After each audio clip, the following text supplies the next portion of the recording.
Mashirika ya kutetea haki humu nchini sasa yameutaja uchaguzi wa Yoweri Museveni kwenye uchaguzi wa wiki iliyopita nchini Uganda kama operesheni dhidi ya wapinzani wa serikali. Kwenye kikao na wanahabari hapa Nairobi, mashirika haya yakiongozwa na KHRC yametaka mataifa ya kigeni kuingilia kati kurejesha demokrasia nchini humo.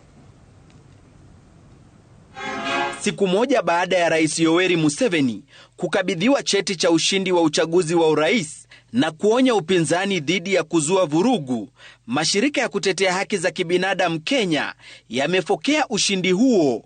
What occurred 4 days ago was not an election. It was a premeditated power grab and a military coup against the sovereignty of the Ugandan people.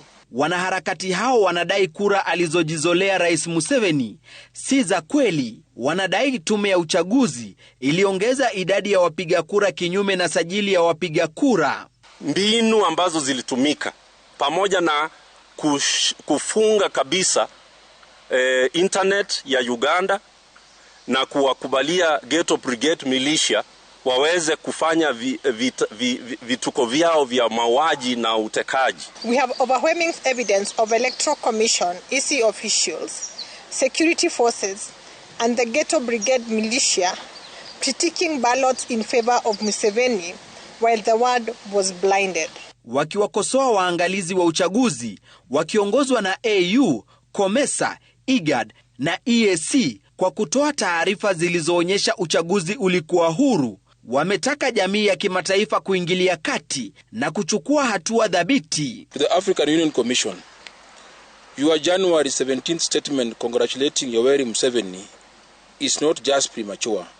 It is a profound betrayal of the African Charter on democracy, elections and governance. We demand the immediate imposition of global travel bans and asset freezes against the architects of this electoral fraud and the heads of the security agencies overseeing this state-sponsored repression, including all the members of the Museveni family cabal.